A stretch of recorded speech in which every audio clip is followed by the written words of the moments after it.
Hello there, this is Escadrille 1201 playing Chapter 19. So Chapter 19 is rather interesting because enemies either have capped defense or capped res.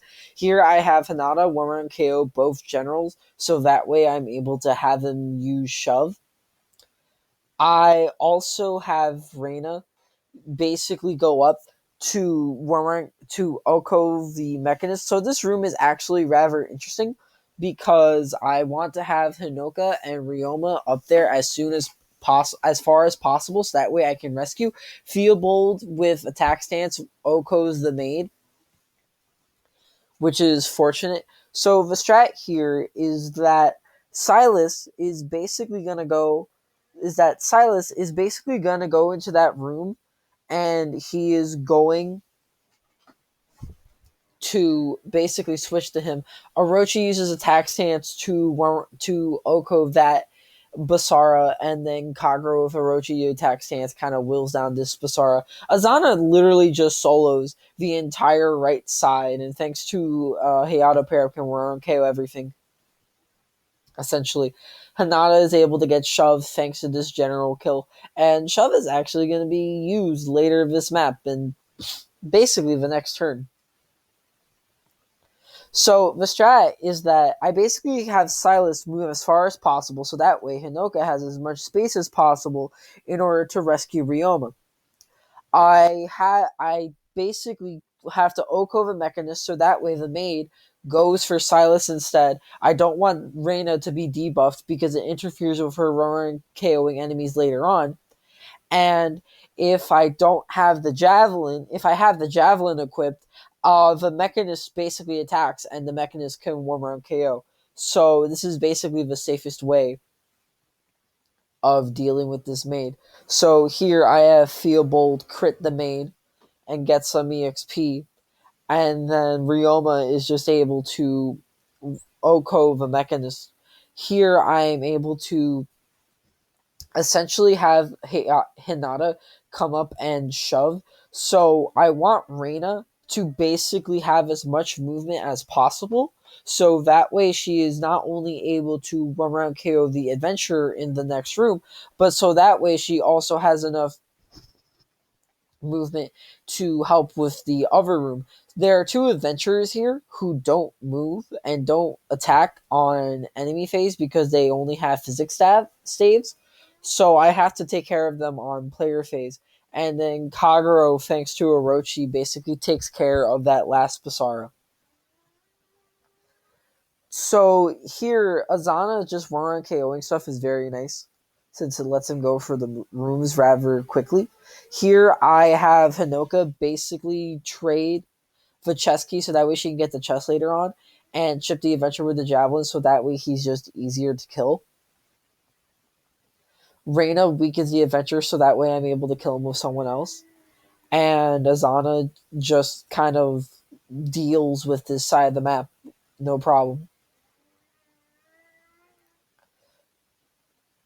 So here I'm basically just trying to get Azura as much movement as possible so that way she can sing. I have Hinoka deal with the adventurer not only to build up support points but also to get closer to level 5. So here Hinoka's going to basically go into the next room, and these enemies are rather tough to deal with, primarily because of how thick they are. So I have the javelin equipped so that way she can basically chip a multitude of enemies, and I need to go to this spot since the thing is there are two paired up enemies in this room. So the plan is essentially to Oko the Berserker, so that way the samurai that's right in front of Ryoma is KO'd on enemy phase, and then the next pair oh attacks Ryoma, so that way I kill one of the paired up bots.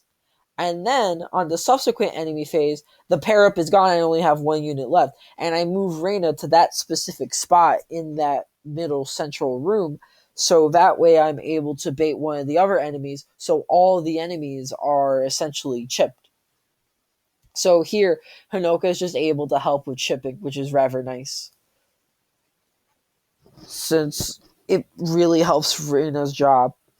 So yeah, here Ryoma basically kills that samurai.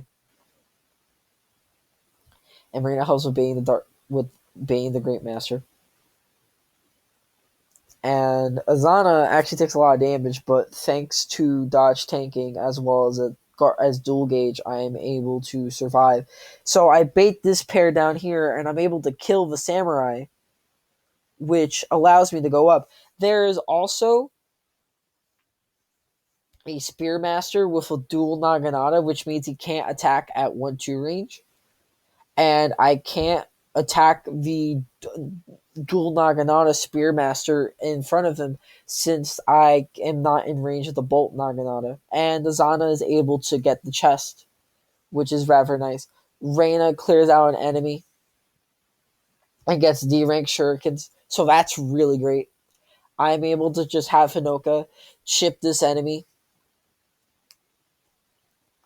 and then I have Hinata just kind of transfer Theobald, so that way he can get an extra kill. Great Club is just great for crit memes, to be honest. So his progression is coming along rather nicely. Kagero and Orochi wait. I have Azura refresh Hinoka so that way she's able to get the chest. The Hexing Rod is very important for free uses along this map.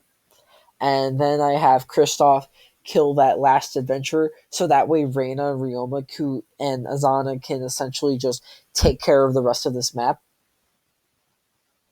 Silver Club is just nice for gold. Because the enemies are weakened, it's generally a lot easier to one-round KO the enemies.